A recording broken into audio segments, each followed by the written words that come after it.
Muy buenos días, mis queridos amigos. Espero que hoy hayan amanecido bien toda la gente que es miembro, ya es parte de Por la Mañana, y que hayan tenido un fin de semana, bueno, tranquilo dentro de lo que cabe. Yo por mi parte les cuento que este fin de semana me quedé tranquila en mi casa. El fin de semana lo tomé para descansar, para también organizarme dentro de mi hogar, cómo no, eso también es importante, tomarse el tiempo de apreciar y valorar ese rinconcito donde diariamente descansamos, que es nuestro hogar, donde me encuentro, por cierto, en este momento.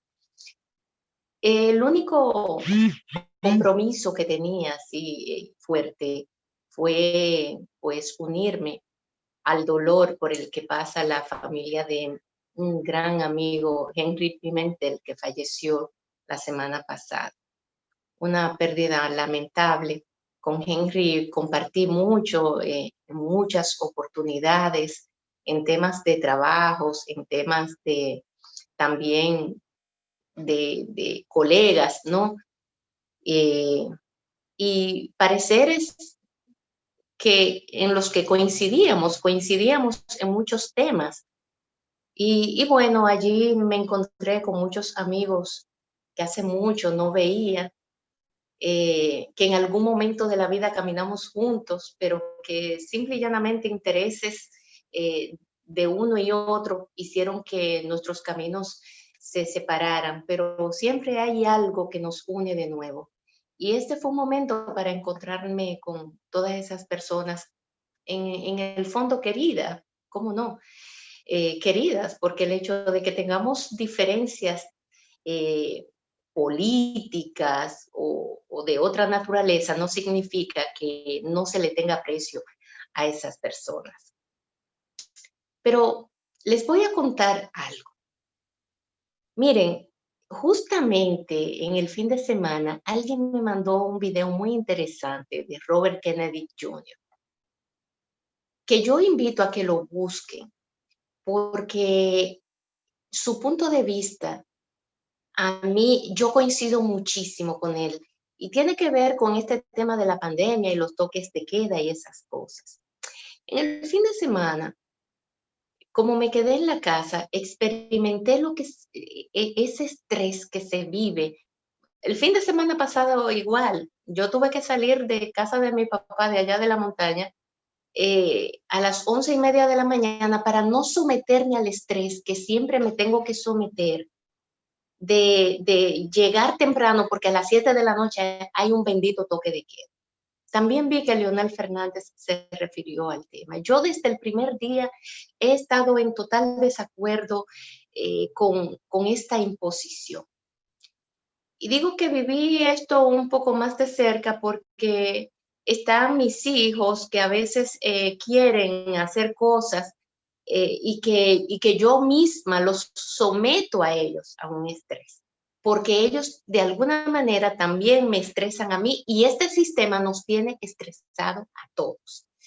Siempre digo que además de estar, por ejemplo, uno de mis hijos esta semana sintió algunos síntomas que nos llevaron a tener que aislarlo hasta que le hicieron la prueba. Se le hicieron bastante rápido, se solicitó, creo que fue miércoles y ya el jueves estaban aquí, o jueves y ya el viernes estaban en la casa de uno de los laboratorios más reconocidos del país. Fue bastante rápido, pero eso fue un estrés para todos los que convivieron con él de algún modo, que el fin de semana pasado, que era largo, él se fue de fin de semana con su burbuja, con el grupo de amigos que siempre se reúnen de playa, etcétera. Y a la gente con la que él trabaja, aquí en la casa, para él también fue una situación difícil hasta que tuvimos los resultados que gracias a Dios fueron negativos. No tiene COVID. Pero les hago toda ese preámbulo para caer en lo siguiente.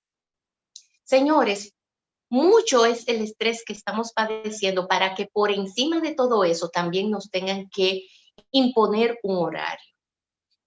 horarios que cumplen solamente una parte de la gente, un grupo de las personas, que somos la mayoría, ¿eh? Aquí los privilegiados son 2 o 3 gatos, 2 o 3 familias que son los dueños del país y están por encima de todo. A eso quiero agregarle ese documental, ese pequeño, no documental, pero sí esa comparecencia de Robert Kennedy que va ligado al tema. ¿Cómo se está coartando los derechos civiles? ¿Cómo nos están coartando nuestros derechos fundamentales? El derecho a usted transitar libremente. Eso me llevó a recordar lo que pasó aquí, muy diferente, ¿verdad? En el gobierno de Leonel Fernández, cuando era el doctor Franklin Almeida, ministro de Interior y Policía, y pusieron una serie de restricciones por la alta ola de delincuencia que se desató, que por cierto, esto ahora está de madre. En el fin de semana, aquí en el edificio sufrimos un robo. Ya les contaré otro día sobre eso.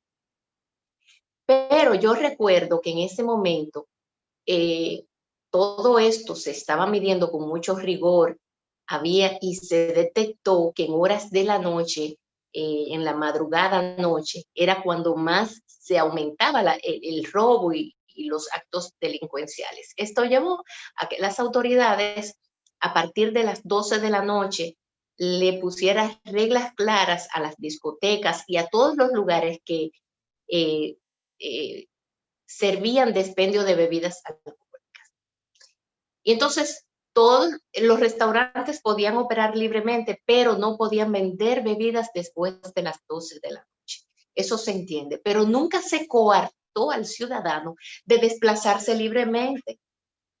Nunca se le dijo que usted, o sea, ese derecho no se le negó a ningún ciudadano, no para nada.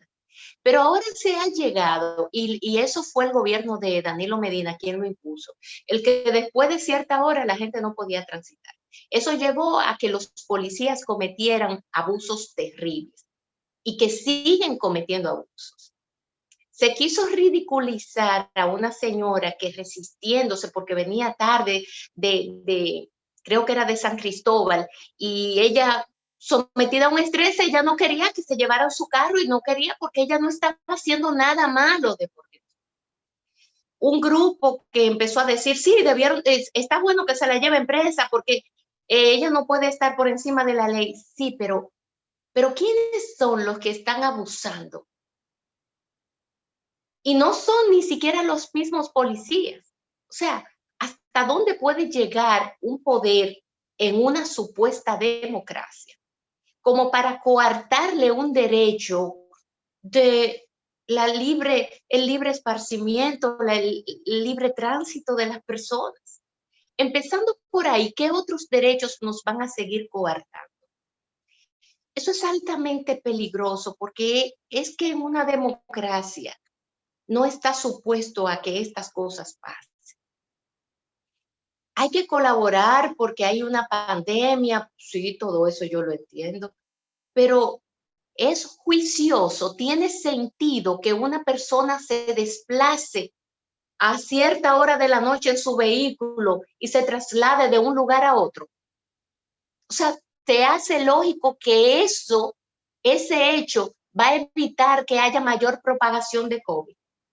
No así que a las 12 del mediodía, 5, 3 de la tarde, la gente esté aglomerada en una discoteca o en una playa o en cualquier lugar, hotel o lo que usted quiera. O sea, lo que usted se imagine. O sea, ¿cómo el gobierno le explica a una gente que tiene dos dedos de frente? ¿Cómo usted le va a explicar el hecho de que con esa medida usted está contribuyendo a que haya mayor propagación del COVID? O sea, es un absurdo. Yo no me voy a cansar de decirlo, porque ese video del que yo le hablo a ustedes y que vi este fin de semana que me mandó un muy valorado amigo, Kennedy ahí habla y dice, todo esto que está pasando tiene un trasfondo político, tiene un trasfondo más que político de poder de un grupo multimillonario. Porque ustedes se preguntan en este tiempo quiénes son los ganadores y quiénes son los perdedores de esta crisis. Un Bill Gates, que es quien anuncia la crisis 2 años antes de la tal bendita pandemia, y que al final, ¡ay, qué casualidad! Uno de los grandes beneficiados, el señor Bill Gates, conjuntamente con Zuckerberg y todos los que manejan tecnología, que yo lo he dicho tantas veces también aquí, quiénes ganan, quiénes pierden. Fue casualidad lo del COVID. Y más aún lo que pregunta Kennedy. ¿Por qué nadie se ha preocupado y ningún país se ha preocupado por investigar qué fue lo que realmente pasó? ¿A quién es que vamos a culpar y a quién es que vamos a señalar? ¿Cuál va a ser ese dedo acusador que va a identificar quién fue el responsable? ¿Fue en un laboratorio que nació el bendito COVID ese? O el maldito COVID, porque no se le puede decir bendito. Ha sido una maldición para la humanidad. Sin embargo, de ese hecho, hay un grupo que está altamente beneficiado. Pero es el comienzo de qué, es el inicio de qué. Siembran miedo en la población, la gente se recoge, la gente anda asustada, la gente. Ahora viene el tema del teletrabajo, ahí vi a Manuel Fermín hablando sobre el tema, el Ministerio de Trabajo que también se ha pronunciado en ese sentido, en fin, todas esas cosas que ocurren, señores, y que uno tiene que verla con mucho cuidado realmente. Nuestro invitado está por ahí, pero lo voy a pedir que se tome unos minutitos hasta terminar el comentario, irnos a pausa y darle entrada a nuestro invitado del día de hoy.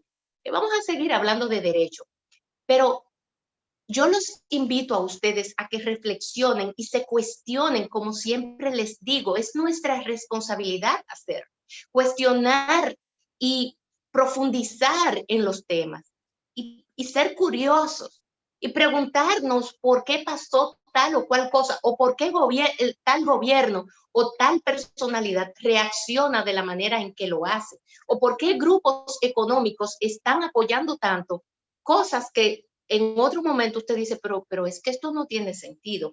Están cambiando y el mundo cambió, pero porque nos lo hicieron cambiar de manera mucho más apresurada de lo que se tenía previsto. Pero ¿qué también evidencia? ¿Usted está de acuerdo en que a usted le lleven su vida tan al detalle como saber para dónde usted va, dónde usted se está desplazando, con quién usted habla, quiénes son sus amigos, cuál es su perfil, cuáles son sus gustos, todas esas cosas? Yo muchas veces lo hago en Facebook, que te dice que, sí, ¿cuáles son las características más fuertes de tu personalidad?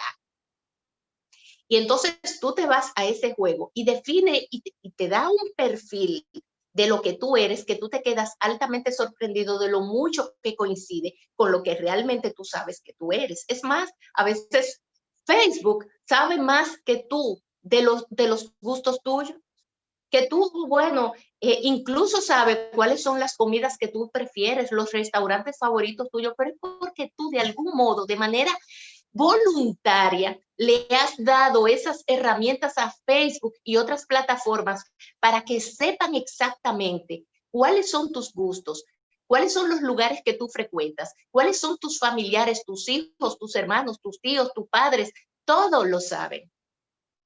O sea, estamos altamente vigilados. Pero ¿cuándo fue el día que a mí me preguntaron si yo estaba en disposición de aceptar que mi vida privada no fuera tan tal y que todos esos datos, esas plataformas, nuestros datos, lo tienen ahí todos? Pero fuimos nosotros de manera voluntaria quienes dimos todos esos datos. Estamos como zombies, que somos conducidos hacia una dirección y vamos como unas blancas ovejitas obedeciendo, unos zombies. Nos han convertido en zombies. Y eso es algo altamente peligroso que nosotros luego tenemos que reflexionar si esa es la sociedad que queremos y la que queremos dejarle también a nuestros hijos, que nuestra privacidad no sea tal, que nuestros derechos en el momento que un gobernante quiera coartarlo, lo coarte solamente sembrándole miedo a una población. Y que no importa, como dice Kennedy, que el gobierno sea de derecha, o sea de izquierda, o sea comunista o de lo que sea. No importa. Sembrar miedo hace que las personas hagan lo que a ti se te antoje que hagan. Una cosa espeluznante. De verdad que yo me he quedado eh, como que he podido profundizar un poquito más en las inquietudes que yo misma tenía sobre muchas cosas que están pasando en el mundo y que al final dice Kennedy, miren, lo que están haciendo con todo esto es llevando esas riquezas, moviéndola aún más hacia las manos de unos pocos, las grandes riquezas controladas por grupos muy puntuales y específicos, y eliminando la clase media. Porque están sucediendo una serie de cosas que a eso está conduciendo el mundo. Por lo menos es lo que se puede ver. Miren, no me puedo ir a pausa sin antes hablarles de algo. Yanesi este fin de semana estuvo con problemas y todavía hoy lunes tiene problemas con su internet y por eso ella hoy se excusó. Pero Yanesi la semana pasada planteó el tema del nuevo presidente que asumía en Perú tras no la dimisión, sino que simplemente la destitución de Vizcarra, que lo sacaron del poder, el Parlamento lo sacó del poder por un tema disque moral. Bueno, pues el señor que asumió Merino ya tuvo que dimitir. No duró ni una semana, lo que duró en el poder fueron 6 días, porque empezaron las protestas en las calles. Bueno, murieron 2 en esas protestas y más de 100 personas heridas y no sé cuántos desaparecidos. Bueno, pues les cuento que Perú no tiene presidente, por lo menos hasta el momento en que estoy haciendo este programa, no he visto. El Parlamento se reunió ayer domingo, no he visto las noticias a ver si ya finalmente tienen un nuevo presidente, que sería un presidente transitorio hasta que se celebren las elecciones. En 4 años, Perú ha tenido 3 presidentes. Pedro Pablo Kuczynski, que tras ser acusado de corrupción y todo esto por el caso de Brecht, tuvo que asumir Vizcarra, que era su vicepresidente, y ahora vino este señor Merino, que también tuvo que dimitir, y ahora viene otro, que ya sabremos su nombre. Perú está para llevar a cabo un proceso electoral el próximo año, en abril del año próximo, pero bueno, vamos a ver qué pasa con este país hermano de la región, eh, porque la verdad es que Perú está viviendo una inestabilidad política que es preocupante. Este país también hay que recordar que en Perú no hay 2 cámaras, sino que solamente hay una cámara legislativa y esto hace más rápido y más fácil el que a un presidente se le pueda destituir, sobre todo una persona como esta, que bueno, este llegó el otro día, pero Vizcarra también gobernó sin tener mayoría en el Parlamento y esto hace altamente difícil a un gobernante poder llevar a cabo un gobierno de manera estable con un Congreso en su contra, cuando son solamente 130 legisladores que en cualquier momento le dan para abajo a ese presidente, porque es muy fácil hacerlo. Por lo menos ahora la cosa está más fragmentada en el Congreso, pero miren ustedes ya lo que ha pasado. Así que ese pueblo suramericano está padeciendo de una crisis política a la que hay que prestarle mucha atención. Y por otro lado, la Fuerza del Pueblo se hace con otro senador. Entonces, si 8 eran más que 4, ahora que usted me dice de que 9 es mayor que 3, como dijo Leonel, si yo antes decía que 8 es mayor que 4, ahora digo que 9 es mayor que 3. Efectivamente, 9 es mayor que 3. O sea, los argumentos le están cayendo cada vez más a ese Partido de la Liberación Dominicana, y la ridiculez de Temo llega a unos extremos terribles, porque Temo dice que mientras más renuncia hay y mientras más pequeño el partido, más fuerte ellos son. Eso no cabe en ninguna cabeza que tenga dos dedos de frente. O sea, mientras más pequeño, ellos más fuertes son. O sea, ellos son más fuertes teniendo 3 senadores que teniendo 4. No lo entendí Temo. La verdad que la teoría de Temo tiene... Y él dice que eso es así, porque como son menos, eso los unifica más. Temo, quiere decir que el PRD, por ser más chiquito, es más fuerte. El Partido Reformista, por ser más pequeñito, es más fuerte. No te entendí, no lo entendí. Pero bueno, ese es el PLD, que siempre está tratando de justificarse y justificar hasta lo injustificable.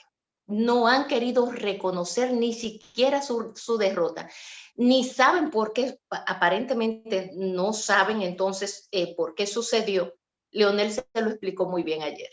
Bueno, señores, con esto nos vamos a una breve pausa comercial y venimos con nuestro invitado de la mañana del día de hoy.